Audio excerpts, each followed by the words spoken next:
मैं इसे संभालती हूँ।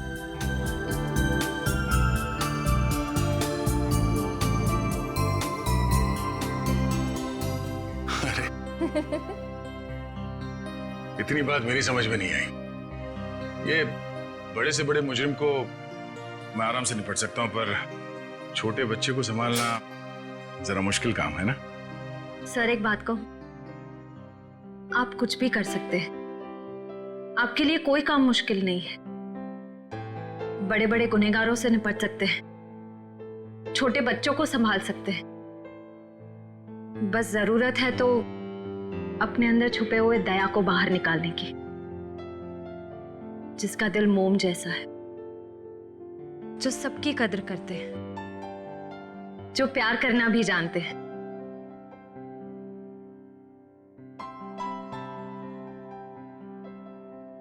I mean,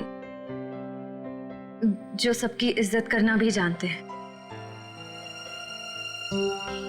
अब चिंता करने की कोई जरूरत नहीं है सर, मैं आ गया हूं। अरे फिर तुम क्या बात है? सर हाँ? जब मुझे एहसास हुआ कि आप अकेले बच्चे को संभाल नहीं पाओगे तो मैं आ गया। ला बच्चा दो। इट्स ओके सर, मैं बच्चे को नहीं संभाल पाओगी, मुझे दे दो। लेकिन फ्रेडी, बच्चे को नींद नहीं आएगी, उसे सुलाने का तरीका मेरे पास है। बच्चा दे दो।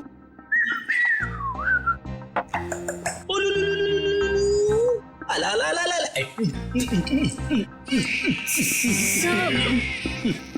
फ्रेडी क्या कर रहे हो? सर, जिद छोड़ो और बच्चे को वापस दे दो श्रेया को। सर प्लीज मैं संभाल लूंगी। कोई प्रॉब्लम नहीं है सर, बच्चे को चुप कराने का फॉर्मूला मेरे पास है। श्रेया टीवी का रिमोट देना। अब देखना सर, ये कार्टून चैनल देख के बच्चा कैसा खुश होता है। कौन से नंबर पे?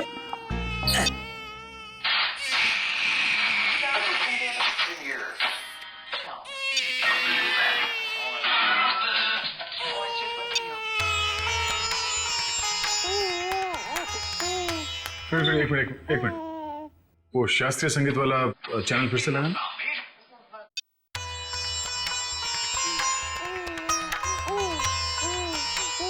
सुरों की काफी समझ है इसे। हाँ सर, बड़ा होके बड़ा संगीतकार बनेगा। सब हो रही दुकान।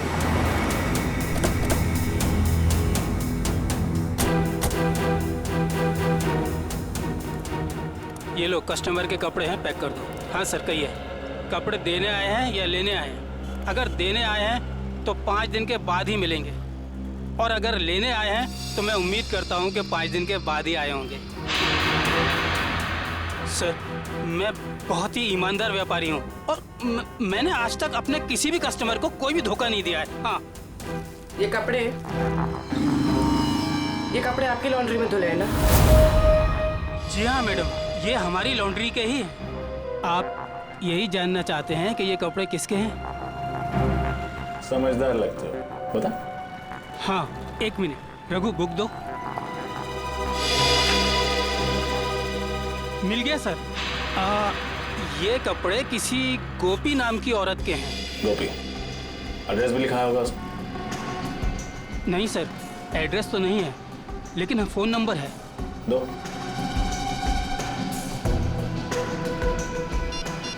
साहब, मुझे तो पहले से शक था जब वो लड़की यहाँ कपड़े डालने आई थी। ऐसा क्या किया था उसने? मैडम, मैंने बोला 5 दिन बाद कपड़े लेके जाना। वो बोली मैं 2 दिन में आऊंगी। मैंने कहा नहीं मिलेंगे, तो मुझसे गुस्सा करने लगी। बोली तुम्हें धोबी घाट पर ले जाकर उल्टा लटका दूंगी, और किसी के साथ मोटरसाइकिल में बैठकर चली गई। उस मोटरसाइकिल वाले का चेहरा देखा था तुमने? साहब उस समय शाम हो चुकी थी और वो रोड के उस पार खड़ा हुआ था, तो मैं ध्यान नहीं दे पाया साहब। इस मोबाइल नंबर के जरिए हम उस मोटरसाइकिल वाले तक पहुंच जाएंगे। चुप रहो, समझे? तो एक मिनट, आ रहे हैं। उस औरत का नाम गोपी था। Very good. उसके मोबाइल नंबर से उसका घर का पता निकालो। इस केस में इस औरत की पूरी जानकारी चाहिए हमें, ठीक है? रजत, मैं तुम्हें बाद में फोन करता हूं।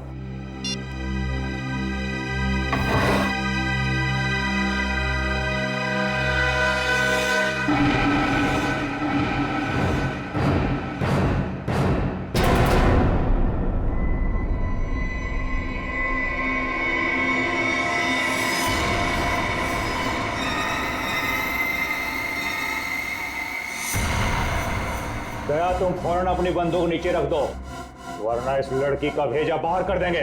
दया, तुमसे हमारी कोई दुश्मनी नहीं है, बस ये बच्चा हमारे हवाले कर दो और अपनी जान बचा लो। अपनी जान की परवाह करने वाले कायरों को हम सीआईडी में भर्ती नहीं किया करते। अगर इस बच्चे को किसी ने छुआ भी ना तो तुम सबकी अर्थी यहीं से उठेगी। अर्थी तो इस छोकरी की उठेगी दया। बस तुम कंधा देने के लिए तैयार रहो। बंदूक नीचे रखो, नीचे रखो बंदूक। सर आप मेरी परवाह मत कीजिए, आप गोली चलाइए। चुप! दया गन नीचे रख, नीचे रख गन दया, वरना इस छोकरी की खोपड़ी उड़ा दूंगा मैं। एक मिनट,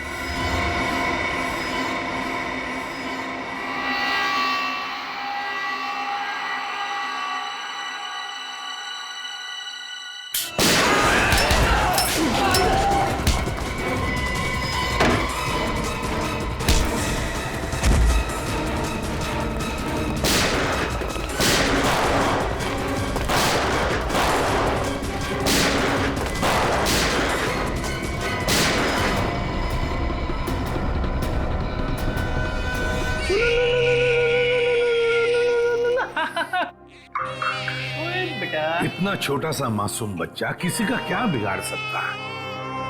ये तो कोई राक्षस ही है जो ऐसे मासूम बच्चे पर हमला करने को देखता है। सर उस गुंडे का क्रिमिनल रिकॉर्ड मिल गया। क्या नाम है उसका? उसका नाम शमी है और उस पे कॉन्ट्रैक्ट किलिंग और किडनैपिंग के 3 केसेस चल रहे हैं। कॉन्ट्रैक्ट किलिंग और किडनैपिंग? लेकिन ये सिर्फ कॉन्ट्रैक्ट किलिंग का केस नहीं है, ये कुछ और ही चक्कर है, कोई बड़ी साजिश है ये। सर मोबाइल कंपनी ने गोपी का जो एड्रेस दिया था वो गलत है सर। गलत है? हाँ सर। मतलब सर ये सब पहले से प्लान था।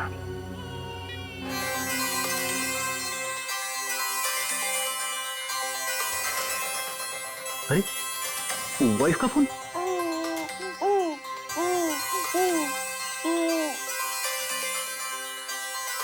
कैसी लगी तू? अच्छी अच्छी अच्छी। सर कल रात दया सर के घर पे टीवी पर जब शास्त्रीय संगीत आ रहा था तब बच्चा अचानक से शांत हो गया और मुस्कुराने लगा। अच्छा, वैसे आमतौर पे इस तरह की धुन सुनकर बच्चे उछलने लगते हैं। हाँ लेकिन अभी भी फ्रेडी सर की रिंगटोन सुनकर बच्चा कैसे खुश हो गया? सर हो सकता है कि जब से इस बच्चे का जन्म हुआ हो तब से ये शास्त्रीय संगीत सुनता आ रहा। हो सकता है इसके माता पिता में से कोई संगीतकार या गायक हो। कविनगर जाके पता लगाना पड़ेगा कि वहां पर कोई शास्त्रीय संगीत विद्यालय है क्या। ता थई तत थई ता थई तत थई ता थई तत थई तत थई ता थई तत थई ता थई तत। एक मिनट,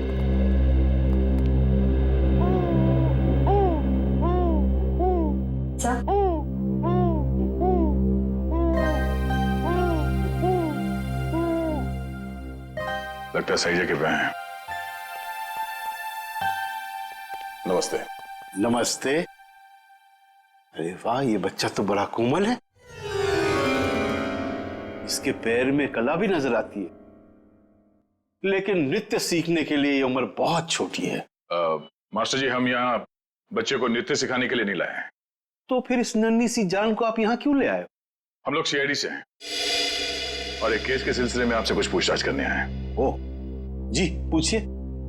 जरा इस बच्चे को देखिए, आप पहचानते हैं इसे? देखा आपने इसे? जी नहीं, इस बच्चे को कभी देखा नहीं मैंने। आपने इस औरत को देखा है? अरे ये तो हमारे बगल वाली डे केयर सेंटर में काम करती है। Baby day care centre?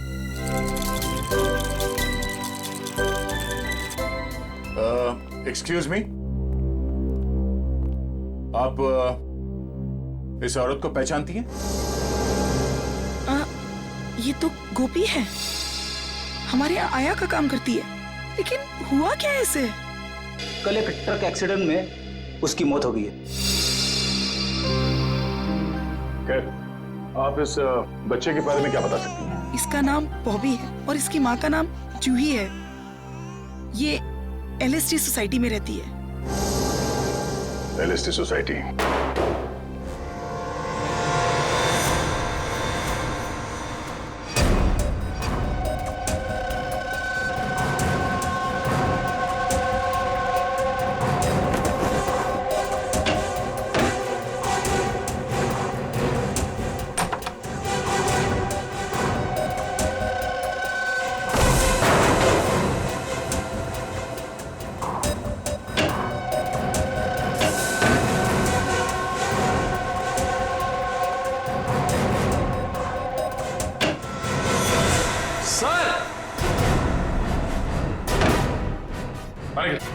Sir ये देखिए, बॉबी की माँ जूही को ही मार दिया।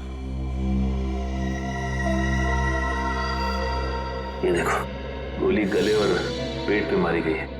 लगता है इसे मरे हुए भी काफी समय हो गया, खून पूरी तरह से सूख गया। सर ऐसा लग रहा है मैंने इनको कहीं देखा है, लेकिन याद नहीं आ रहा कहाँ देखा है। सर वो देखिए,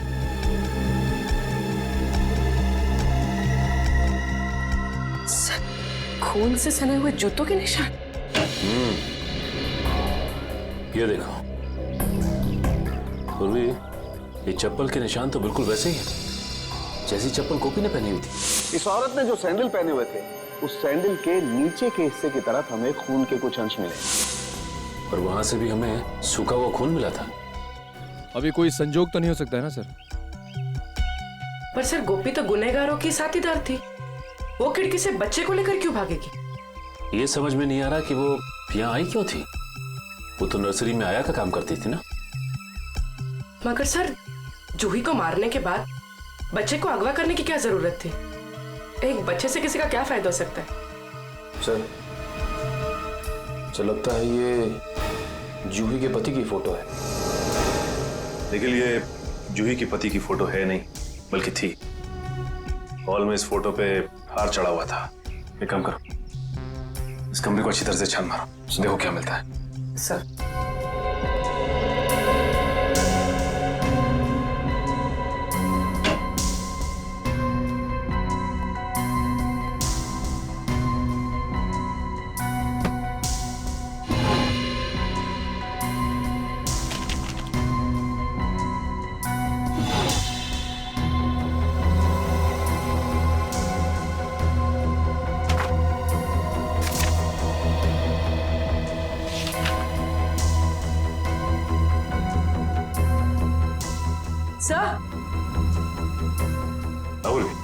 सही देखिए, तो जूही एक एक्ट्रेस थी, इसीलिए उसने अपना पोर्टफोलियोज बनाया था। याद आया सर, मैंने इनको एक पंजाबी फिल्म में देखा था, उसमें हीरोइन थी। अच्छा? हाँ सर। इस घर का लिव एंड लीज एग्रीमेंट मिला है सर। सर ये वोटर आईडी है सर, इसमें इनका नाम जूही नहीं बल्कि असली नाम शीतल है सर। और ये जीवन शांति आश्रम का रिसीप्ट भी है सर। तो ये बात है, ये जूही उर्फ शीतल 5 सालों तक एक आश्रम में रह रही थी और 1 साल पहले ही आश्रम से बाहर आई है। मगर सर एक फिल्म की हीरोइन 5 साल तक आश्रम में क्यों रहेगी? ये देखो, शीतल के पिता रविकांत का नाम लिखा हुआ है इस कार्ड पे। सर ये रहा डॉक्टर रविकांत का घर, बहुत बड़े साइंटिस्ट हैं वो।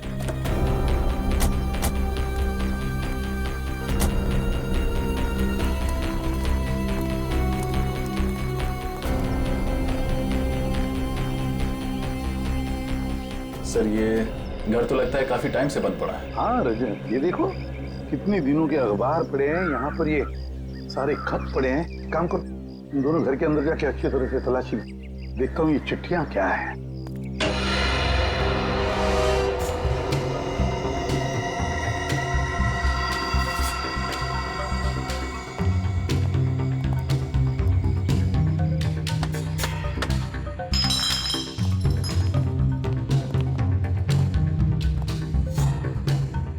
हमसे पहले ही यहाँ कोई आ चुका है, शायद कुछ ढूंढने। देखो कुछ हाथ लगता है क्या? सर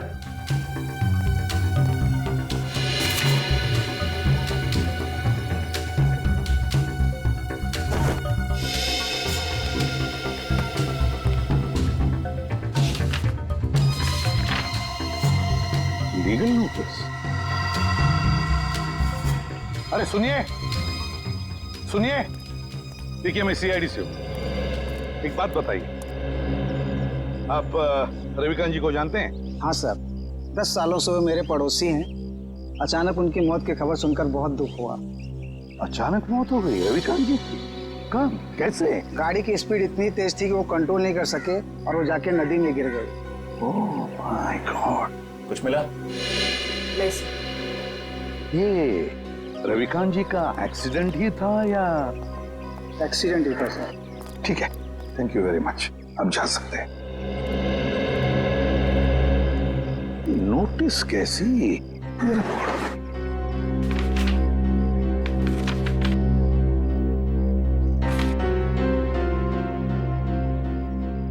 माय गॉड, तो रविकांत जी के घर की नीलामी की नोटिस है।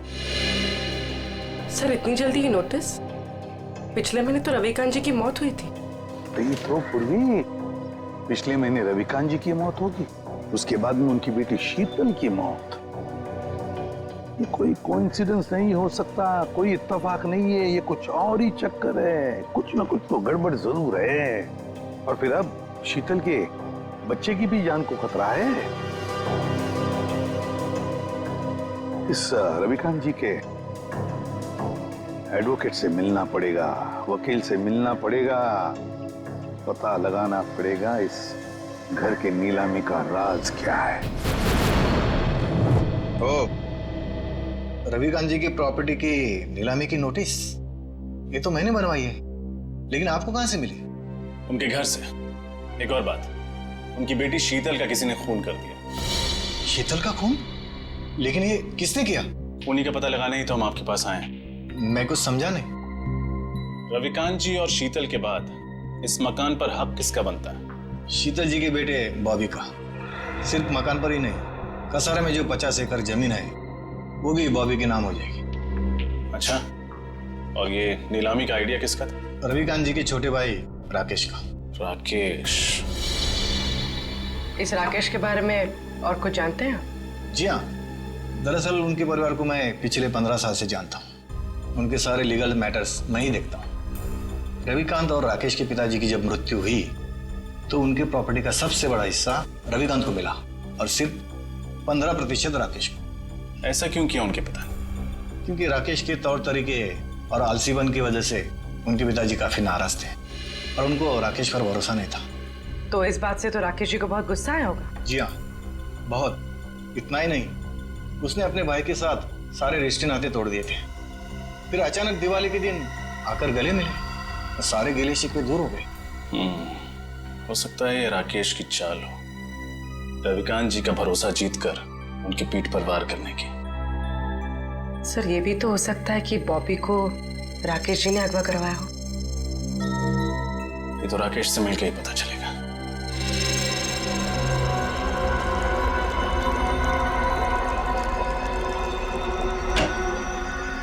Excuse me. जी कहिए। हम लोग सीआईडी से हैं।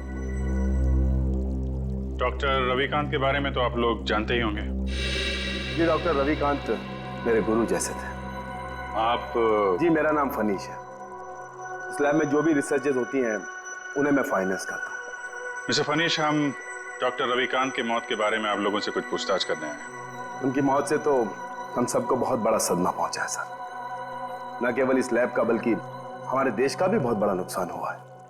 लेकिन वो कहते हैं ना कि नसीब के आगे किसी का बस नहीं चलता। ऐसा लगता है कि उनकी मौत से किसी और का नसीब जरूर जग गया है। मैं कुछ समझा नहीं। हमें शक है कि उनकी कार का एक्सीडेंट हुआ नहीं है बल्कि करवाया गया है। यानी किसी ने उनका मर्डर किया? शायद। वैसे किस चीज पे रिसर्च कर रहे थे डॉक्टर रविकांत? इसके बारे में तो उन्होंने कभी किसी को कुछ नहीं बताया। वो एक टॉप सीक्रेट रिसर्च कर रहे थे, इसीलिए उसका जिक्र उन्होंने कभी किसी को नहीं किया। सर वो कुछ डरे डरे से रहते थे। क्यों? किससे? इसके बारे में उन्होंने किसी को बताया नहीं, लेकिन वो अपने जो रिसर्च के पेपर्स है ना वो अपने केबिन के लॉकर में रखते थे और तकरीबन हर रोज वो लॉकर का पासवर्ड चेंज करते थे। पता नहीं क्यों। लगता है ये रिसर्च की वजह से उनका फोन किया गया है। उनका केबिन दिखाइए जरा।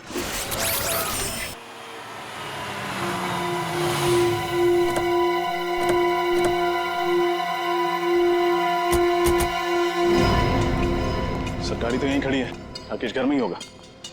हाँ,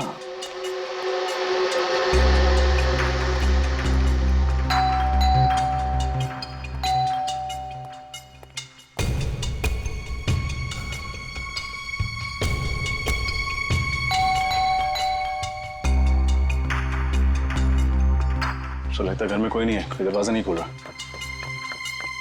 है, घर में कोई तो है, आवाजें आ रही हैं। खोल दो दरवाजा।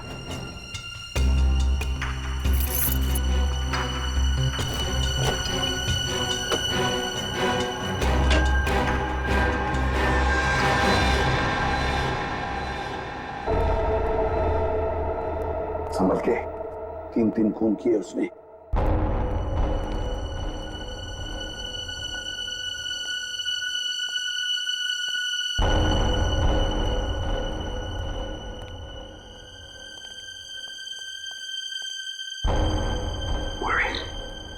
इस तरफ जाओ।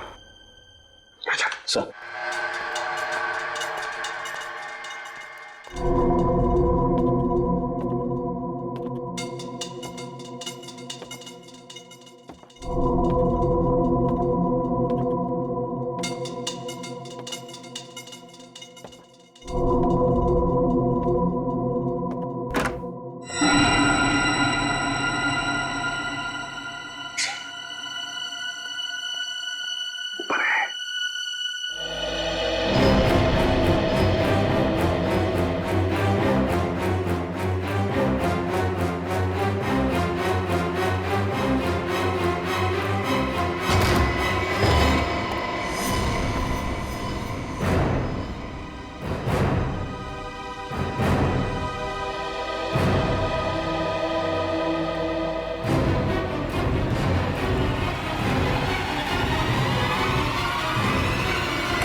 सीआईडी। लेकिन मैंने किया क्या है? या क्या है? हैं? या क्या है? अभी पता चल जाएगा क्या क्या है। इसके घर की अच्छी तरह से तलाशी लो। सर आप पूरे घर की तलाशी ले लीजिए, पर प्लीज मुझे ये तो बताइए कि मेरा गुनाह क्या है? रविकांत और शीतल को क्यों मरवाया तुमने? शीतल का कत्ल हो गया सर? कब और कैसे? कब और कैसे? बड़े भोले बनने की कोशिश कर रहे हो राकेश जी, हैं? सर प्लीज मेरा यकीन मानिए, इसके बारे में मैं कुछ नहीं जानता। झूठ झूठ बोल रहे हो तुम। रविकांत और शीतल को पहले मरवाया और फिर शीतल के बच्चे को अगवा किया। इस औरत को पैसे दिए थे ना तुमने ये सब करने के लिए? क्यों? नहीं सर, मैंने ऐसा कुछ नहीं किया। इस औरत को मैं पहली बार देख रहा हूँ सर। मैं रवि भैया और शीतल का खून क्यों करवाऊंगा? इसलिए इस जायदाद के लिए। जायदाद के पेपर थे, है ना? क्यों? और तुम ये भी जानते थे कि रविकांत और शीतल की मौत के बाद ये सारी जायदाद शीतल के बेटे के नाम पर हो जाती, और अगर शीतल के बेटे का कुछ कम ज्यादा होता तो ये पूरी की पूरी जायदाद तुम्हारे नाम पर हो जाती। यही चाहते थे ना तुम? जी सर, लेकिन क्या? लेकिन क्या? लेकिन सर मैंने किसी का खून नहीं किया, और ना ही सर मैंने बॉबी को किडनैप करवाया। प्लीज मेरा यकीन मानिए। तुम्हारा यकीन करूं? क्यों? क्यों यकीन करूं तुम्हारा मैं? हैं? कोई सबूत है तुम्हारे पास? हाँ सर, 1 मिनट।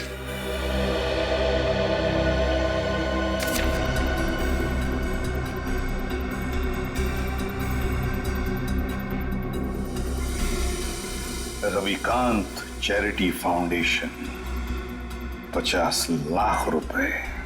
जी सर, जायदाद में जितना भी मेरा हिस्सा था वो सबको बेचकर सारे रुपए में रवि भैया की चैरिटी में डालने वाला था। सर भगवान का दिया हुआ मेरे पास सब कुछ है। पैसों के लिए मैं अपने भैया का खून क्यों कर रहा हूं? सर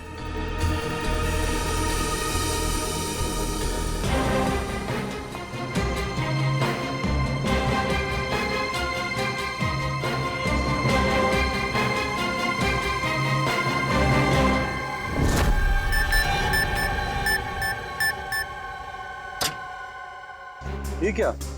लॉकर तो खाली है। खाली है? अभिजीत, ये देखो अभिजीत, ये रिसर्च पेपर्स हैं, जला दिए गए हैं। वही पेपर है ना? हाँ सर, ये तो वही रिसर्च पेपर्स है जिन पर डॉक्टर रविकांत रिसर्च कर रहे थे, पर उन्होंने ये जलाए क्यों? शायद उन्हें डर होगा कि ये रिसर्च के पेपर किसी गलत हाथों में ना पड़ जाए। पंकज, मिला कोई? नहीं सर, सारी फाइल्स डिलीटेड है। एक फाइल है, इसको मैं खोलने की कोशिश कर रहा हूँ सर, एक सेकंड।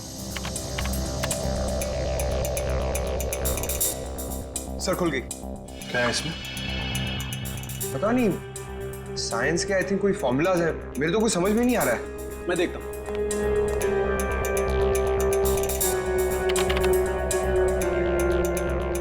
ओह, नहीं अभिजीत, ये कोई साइंस का फार्मूला नहीं है, ये एक वायरस की टेस्टिंग रिपोर्ट है। क्या मतलब सर? मतलब ये कि जैसे जहर का काट जहर होता है, वैसे ही किसी भी बीमारी का इलाज उसके वायरस के द्वारा ही किया जाता है। और इस वायरस का टेस्ट किसी इंसान पर कर रहे थे डॉक्टर रविकांत। और कौन सा वायरस है ये? ये बेलकोप नाम का वायरस है। बहुत रेयर किस्म का वायरस है, ज्यादा सुना नहीं है इसके बारे में। मगर सर ये वायरस टेस्ट किस पर कर रहे थे?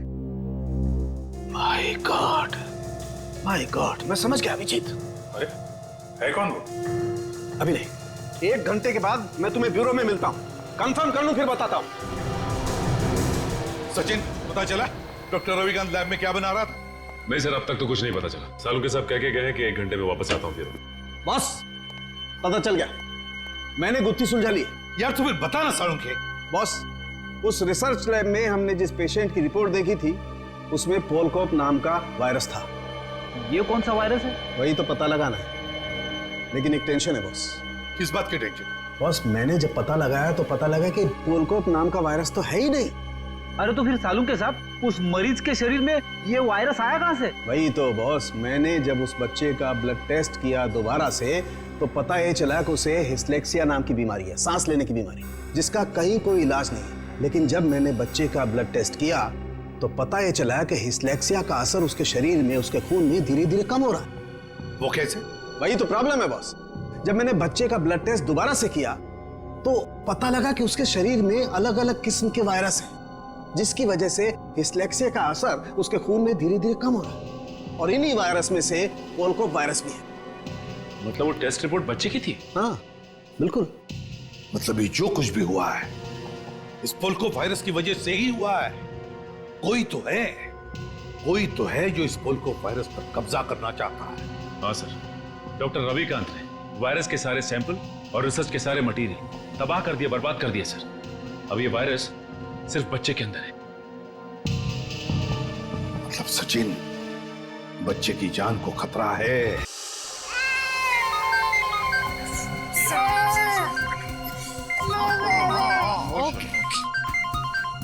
एसपी साहब का फोन। Hello sir. क्या बच्चे के शरीर में वायरस इंजेक्ट किया गया? सर लगता है इसीलिए उसका टेम्परेचर उतर नहीं रहा, उसे बुखार है सर। हाँ सर, हम लोग वहीं जा रहे थे। ठीक है सर, ओके चलो।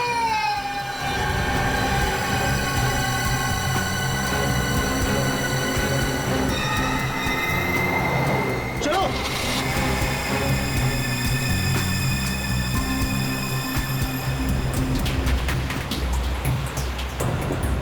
बॉबी का बुखार तो बढ़ता ही जा रहा है।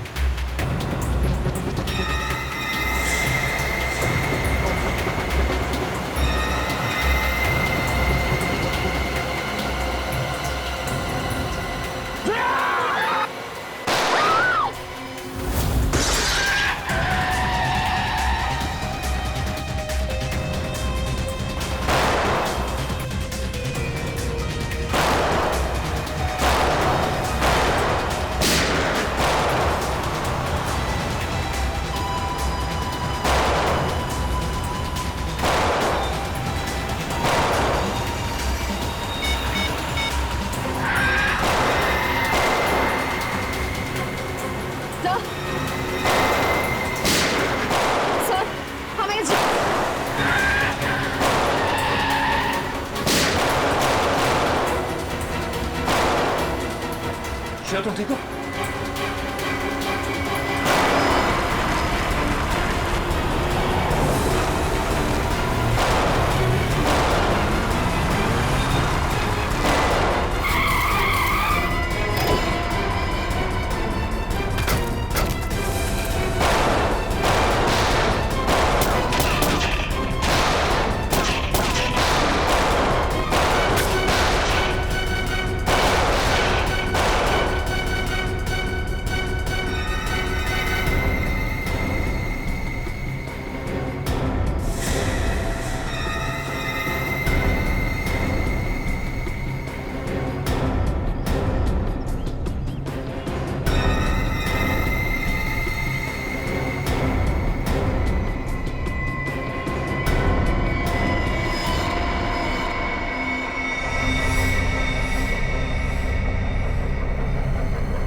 नहीं खत्म हुए श्रेया।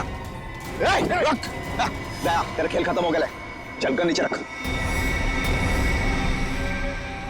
लड़की को दे, मेरे को दे, बच्चा मेरे को दे।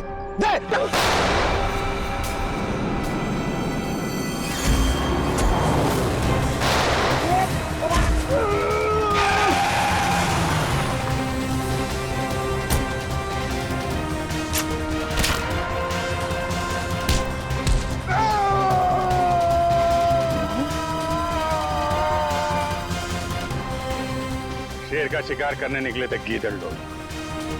बोल, किसके कहने पे किया ये सब? शर्म आनी चाहिए तुम्हें। एक मासूम बच्चे के साथ तुमने ऐसी घिनौनी हरकत की। मैं मजबूर था ऑफिसर।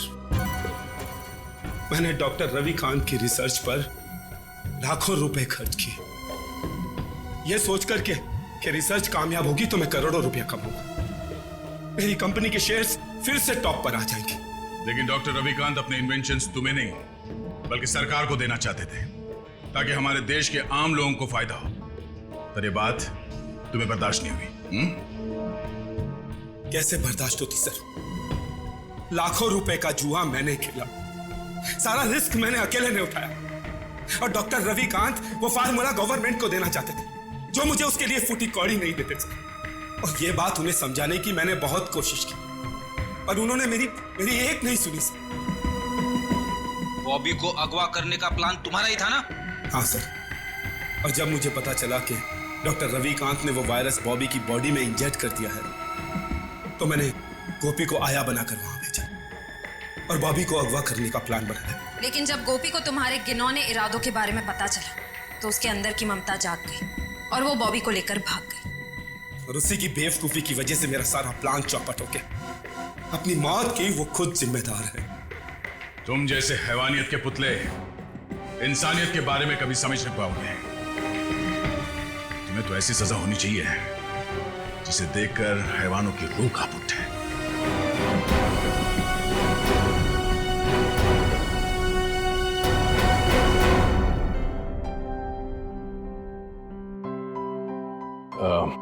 सर, हमें इस बच्चे के भविष्य के लिए कुछ करना चाहिए। हाँ, इसके भविष्य का पूरा बंदोबस्त करके रखा है।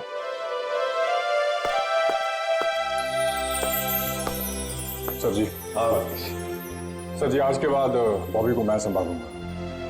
अपने भाई के बेटे की तरह नहीं बल्कि अपने बेटे की तरह से बड़ा कर। ये तो बहुत खुशी की बात है,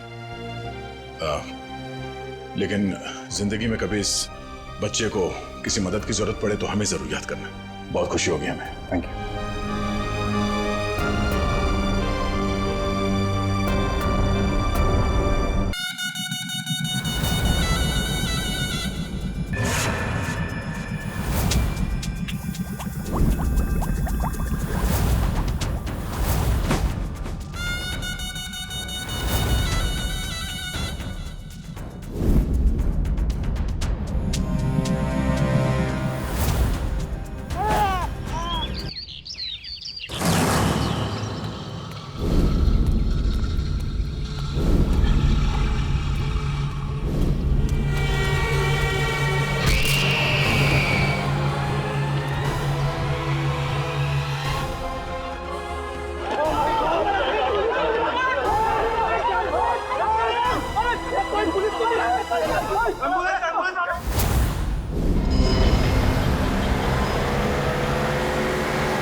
सर, ये तो मर चुकी है।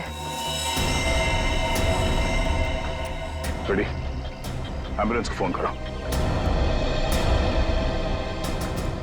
ये सब कैसे हुआ? मैंने देखा था सर। क्या हुआ था? सर, हमारे आंखों के सामने एक ट्रक आया और इस औरत को कुचलकर चला गया सर। श्रेया, कुछ मिला? नहीं सर, कुछ भी नहीं मिला। जब ये हादसा हुआ तब आप कहाँ थे? सर हम लोग उस चाय की दुकान पर चाय पीने आए थे, तभी मैंने देखा सर कि ये औरत वहां से भागती हुई आ रही थी सर।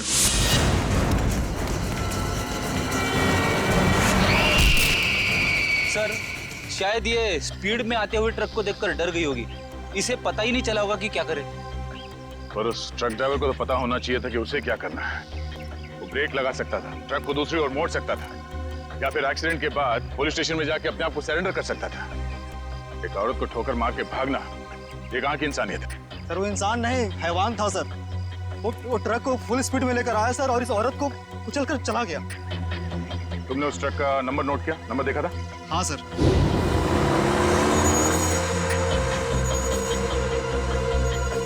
इस औरत के हाथ में कोई पर्स या बैग वगैरह था? नहीं सर। लेकिन सर इस औरत के हाथ में एक बच्चा था। क्या? इस औरत के हाथ में बच्चा था? हाँ सर, इस औरत के हाथ में एक बच्चा था और ये बच्चों को लेकर भाग रही थी। लेकिन सर जब एक्सीडेंट हुआ तो इसके हाथ में कोई बच्चा नहीं था। सर बच्चा था इसके हाथ में और एक मिनट आप ठीक से याद करके बताओ, आपने क्या देखा था? सर मैं अपनी दुकान में था और इस औरत को देखा तो इसके हाथ में एक बच्चा था और ये बच्चे को लेकर भाग रही थी साहब। इन्होंने इस औरत को बच्चे के साथ भागते हुए देखा और इन साहब का कहना है कि इस औरत के हाथ में बच्चा था ही नहीं। पर अगर इस औरत के हाथ में वाकई में बच्चा था तो बच्चा कहाँ गया? कहीं ऐसा तो नहीं कि इस औरत ने बच्चे को कहीं छोड़ दिया? हो सकता है फ्रेडी, उस बच्चे को ढूंढना होगा।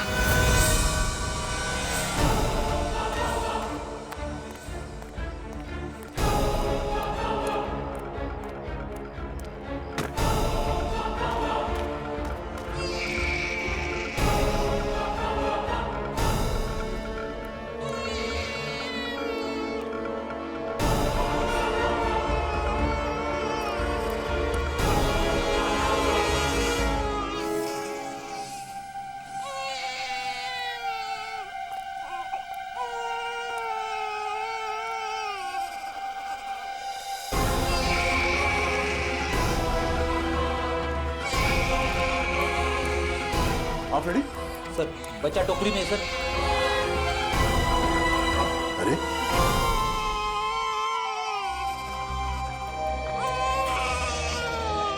उस औरत ने बच्चे को यहाँ पे टोकरी में छोड़ दिया। लेकिन सर कोई अपने बच्चे को इस तरह टोकरी में छोड़ के क्यों जाएगा?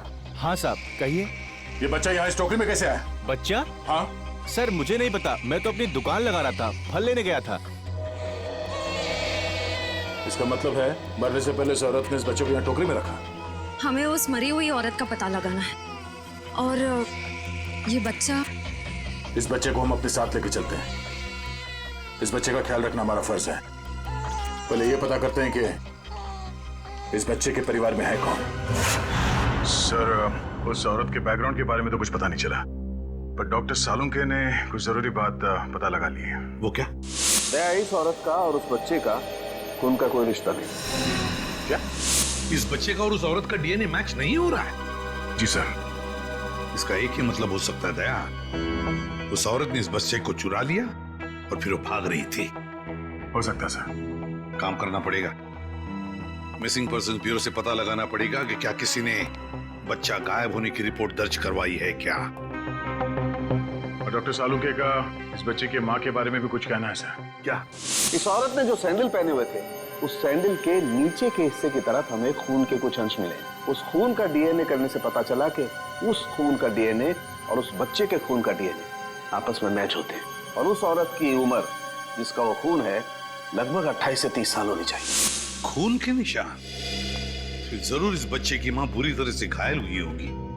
सर हो सकता है उस अनजान औरत ने ही हमला किया हो बच्चे की माँ पर और बच्चे को लेकर भाग गई। सर लगता है ये कोई बहुत बड़ी साजिश है। उस औरत का एक्सीडेंट नहीं बल्कि जानबूझ के खून किया गया है। सर हमने आरटीओ में भी पता किया, ट्रक का नंबर उनके रिकॉर्ड्स में भी नहीं है। ये देखो बॉस, अब कोई प्रॉब्लम नहीं है। अरे प्रॉब्लम तो तब होगा जब बॉस का फोन आएगा। तो क्या जवाब दोगे? ये काम अधूरा छोड़ दिया। सर एक ऐसा सुराग मिला है जिससे पता चल सकता है कि ये औरत है कौन। वो क्या? ये उस औरत के कपड़े, इस पे लॉन्ड्री का टैग लगा हुआ है। बस सुबह इस टैग से पता लगाओ ये कौन सी लॉन्ड्री है और इस लॉन्ड्री से हमें पता चलेगा कि ये औरत रहती कहाँ है? सर, तब तक मैं इस बच्चे को संभालूंगा सर, अपने घर पे। मैं इस बच्चे को अपने साथ रखना चाहता हूँ सर। सर, मैं भी आपकी मदद करूंगी।